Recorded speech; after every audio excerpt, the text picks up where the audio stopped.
Hello students, मैं श्री दीपचंद चौधरी महाविद्यालय ललितपुर से आज हम सेकंड सेमेस्टर के होम साइंस के फर्स्ट पार्ट क्लॉथिंग कंस्ट्रक्शन में जो हमारा कॉटन है उसकी जो केमिकल प्रॉपर्टीज़ हैं उनके बारे में हम पढ़ेंगे, क्योंकि जो उनकी फ़िज़िकल प्रॉपर्टीज़ थी वो मैं आपको बता चुकी हूँ।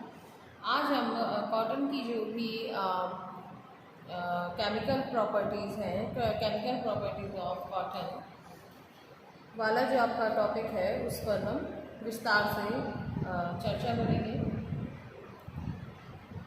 तो सबसे पहले ये जानना ज़रूरी है कि जो हमारा कॉटन होता है वो किन किन तत्वों का संगठन है। तो वो है कार्बन, हाइड्रोजन और ऑक्सीजन का।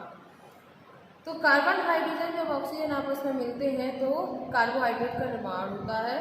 और कपास को संगठन इसलिए ऐसा है क्योंकि जो कपास होता है वो हमें प्राप्त होता है पेड़ पौधों से, यानी जो पेड़ पौधे होते हैं उनसे हमें ये कपास जो है वो प्राप्त होता है। इस वजह से ये हमारे कार्बन, हाइड्रोजन, ऑक्सीजन के संयोग से मिलकर बनते हैं। इनमें कुछ मात्रा में नाइट्रोजन भी विद्यमान होता है, लेकिन जब वो गीली अवस्था से जब वो सूखी अवस्था में आता है, यानी जब वो सूख जाता है तो उसमें से ये नाइट्रोजन नष्ट हो जाता है। तो क्या बचता है हमारे पास? कार्बन, हाइड्रोजन तथा ऑक्सीजन बचता है।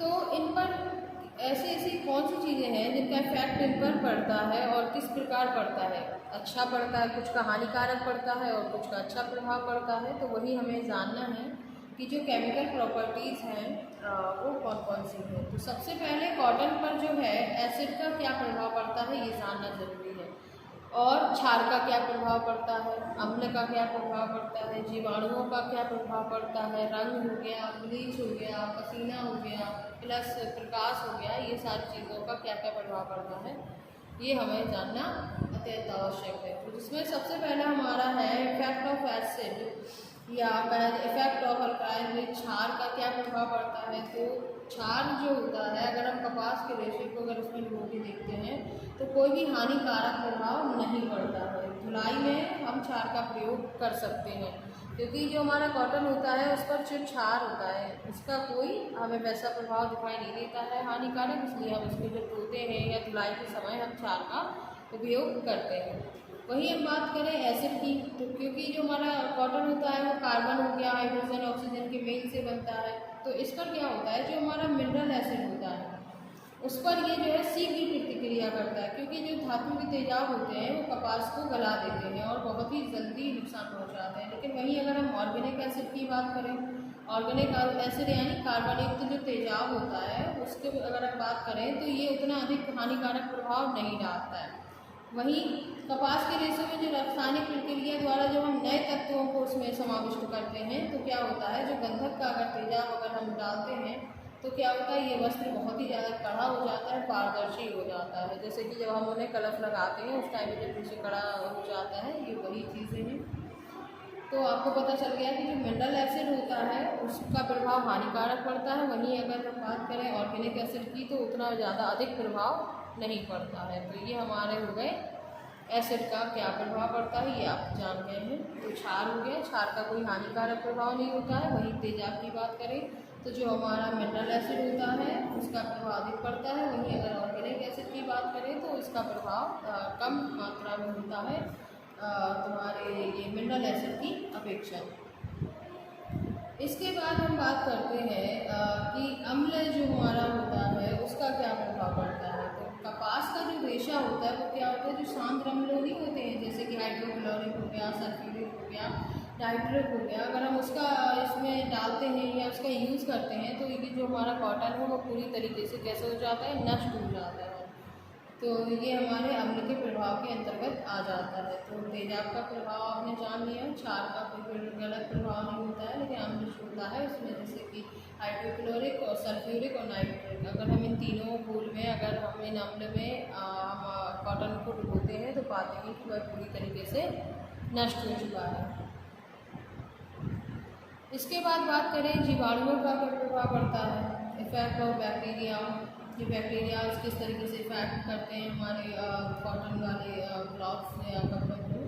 तो जो हमारे कॉटन के कपड़े होते हैं उनमें क्या होता है, कीड़ा नहीं लगता, लेकिन जो फफूंद होती है वो लग जाती है, क्योंकि क्या होता है कीड़े उनमें लगते हैं जो प्रोटीन वाले रेशे होते हैं, जैसे ऊन हो गया, रेशम हो गया। तो ये ऊन रेशम किससे, जानवरों से प्राप्त हो रहा है। जानवरों से प्राप्त चीज़ होगी वो कैसी होगी, इसमें प्रोटीन बहुत ज़्यादा पाया जाता है। वहीं अगर हम बात करें जो वनस्पतियों से प्राप्त चीज़ें होंगी, उनमें क्या होगा, कार्बोहाइड्रेट बहुत ज़्यादा पाया जाता है। तो जो कार्बोहाइड्रेट हमारा होता है उसमें क्या होता है, उसमें कीड़े तो नहीं लगते, लेकिन क्या होता है कि उसमें फफूंद जो है वो बहुत ही जल्दी लग जाती है और बहुत ही नुकसान भी पहुंचाती है। तो क्या होता है, फफूंद के जो जीवाणु होते हैं, फफूंद में ये जो जीवाणु होते हैं उस समय क्रियाशील होते हैं जब उनको पर्याप्त मात्रा में नमी मिले, ठीक है, ताप मिले और उन्हें भोजन भी मिले, उनकी लोग तब वो जा करके क्या होते हैं, क्रियाशील हो जाते हैं, कपड़ों को खराब करते हैं।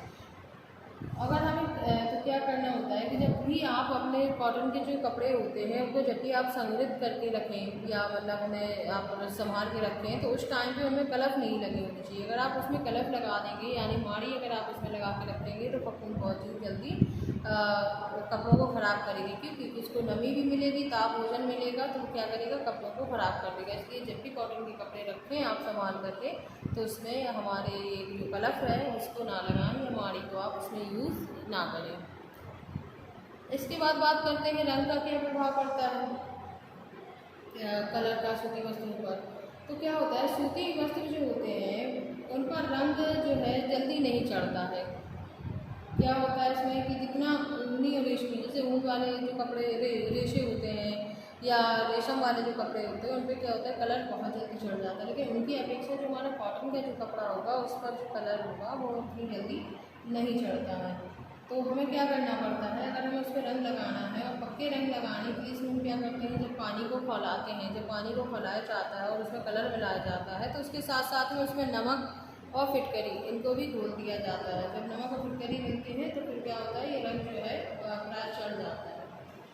क्योंकि नहीं तो धोने में क्या होता है, जो कॉटन का रंग है जो निकल जाता है। आपने देखा होगा कि कभी कभी आप धोते हैं तो कॉटन के जो कपड़े होते हैं वो अपना रंग छोड़ देते हैं। ये इसी का कारण होता है क्योंकि इसमें जो रंग है वो जल्दी नहीं चढ़ता है। वहीं पर अगर प्राइमरी कलर की बात करें तो तीखे जो मुख्य रंग नहीं होते हमारे, प्राइमरी कलर जो होते हैं हमारे 3 होते हैं वैसे कायदे से, लाल, पीला, नीला। तो इन कलर को अगर हम उसमें करते हैं तो क्या होता है, रंगने के लिए हम इनका सबसे ज़्यादा कॉटन का प्रयोग होता है। ये थोड़ा सा क्या है कि गहरे रंग होते हैं, गाढ़े रंग होते हैं, तो देर से इनसे कलर निकलता है। तो रंग का प्रभाव में जान ही लिया है कि रंग का जो प्रभाव पड़ता है वो काफ़ी कुछ जो है शीघ्र नहीं चढ़ता है। इस बात का आपको विशेष ध्यान रखना पड़ेगा। तो अब आपने जाना कि क्षार का क्या प्रभाव हो गया। क्षार का जो है वो हानिकारक प्रभाव नहीं होता है, बल्कि क्षार का यूज़ हम उसे धोने में भी कर सकते हैं। वहीं अगर हम तेजाब के प्रभाव की बात करें तो काफ़ी हानिकारक प्रभाव पड़ता है, और अम्ल की बात करें तो उसका भी हानिकारक प्रभाव होता है, घुल जाता है। अगर हम क्या नाम से सल्फ्यूरिक, हाइड्रोक्लोरिक या नाइट्रिक अम्ल में अगर हम इन्हें घोलते हैं तो। वहीं जीवाणुओं की बात करें तो इनमें कीड़े जो हैं वो नहीं लगते हैं, बल्कि फफूंद इनमें लग जाती है, और ये नमी पाकर और उन्हें भोजन अगर मिलता है उन कीड़ों को तो वो बहुत जल्दी कपड़े ख़राब कर देते हैं। और अगर हमें रखना है उन्हें संग्रहित करके तो हमें उसमें कलफ नहीं लगानी चाहिए। इस बात का विशेष ध्यान रखना है। रंग जो हैं वो जल्दी नहीं चढ़ते हैं। अब आगे आता है फैक्ट ऑफ ब्लीच की, मतलब ब्लीच का क्या प्रभाव पड़ता है। तो जो सफ़ेद जो कपड़े होते हैं उनमें ब्लीच करने के लिए किसी भी ब्लीच का प्रयोग कर सकते हैं। ऐसा नहीं है कि आप नहीं कर सकते हैं। जो श्वेत यानी जो भी आपके कॉटन के कपड़े सफ़ेद रंग के हों, जिन पे कलर चढ़ा हुआ है, वो तो वैसे भी आपको पता है कि उनका कलर निकल जाता है, तो उस पर ब्लीच का यूज़ नहीं करते हैं। वहीं अगर श्वेत कॉटन है यानी सफ़ेद है, उस पर कोई कलर नहीं लगा हुआ है, तो हमें क्या करना होता है कि उस पर जो है जो ब्लीच हम कर सकते हैं। और ब्लीच करने के लिए जैसे सोडियम हाइड्रोक्लोराइड जो घरेलू ब्लीच होती है वो उसके लिए बहुत ही सर्वोत्तम होती है, आप उसमें कर सकते हैं। तो इसको आपको ध्यान रखना होगा कि सोडियम हाइड्रोक्लोराइड ब्लीच है उसको आप कर सकते हो। ये घर में ही अवेलेबल होती है और आप आराम से इसे कर सकते हैं, कोई दिक्कत नहीं होगी। बशर्ते उसमें कलर नहीं होना चाहिए, वो वाइट कलर की होनी चाहिए।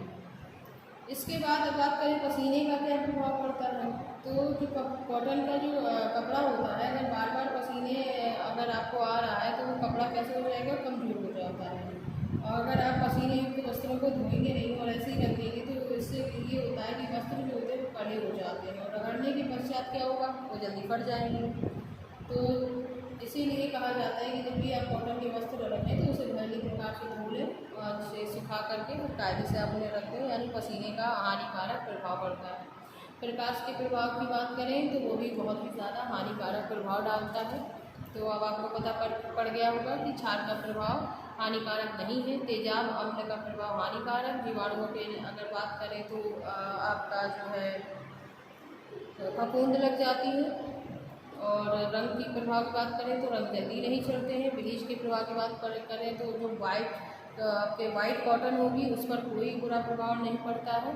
पसीने के प्रभाव की बात करें तो हानिकारक है, और प्रकाश के प्रभाव की बात करें तो वो भी आपका हानिकारक प्रभाव डालता है। तो ये आपका कपास की जो रासायनिक विशेषताएं थी वो आपकी कंप्लीट हो चुकी हैं। धन्यवाद।